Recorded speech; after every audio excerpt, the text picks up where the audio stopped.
আসসালামু আলাইকুম সম্মানিত ভিউয়ার্স। মুরগির বাচ্চার একটা ভিডিও দিয়েছিলাম গত সপ্তাহে, প্রথম যেদিন আনছিলাম। এক সপ্তাহ পর আজকে আবার ভিডিও দিচ্ছি।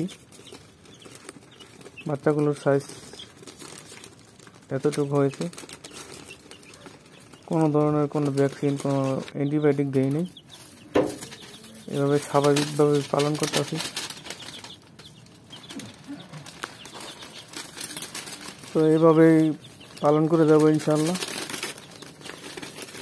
আল্লাহ ভরসা, দেখা যাক কি হয়। এভাবেই পালন করতে থাকবো।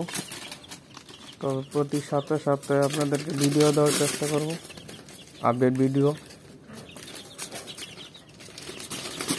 বাচ্চাগুলো যে জায়গায় রাখছি আমি, সাইড দিয়ে যে টিনগুলো দিয়েছি, আগের পুরাতন টিন ছিল আমার, সেই টিনগুলোর সাইডে ঘেরা দিয়েছি।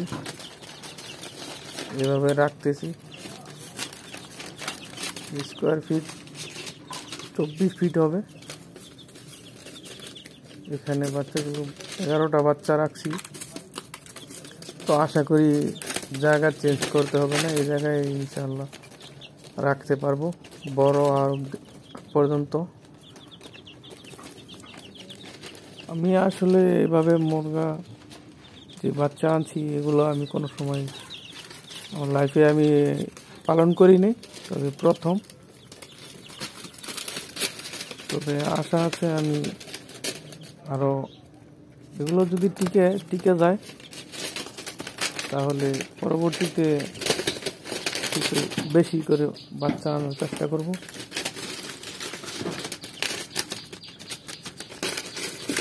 তো বাচ্চাগুলো এখন অনেক চঞ্চল, আরেকটা আক্রমণ করে, দেখতেই পারতেছেন।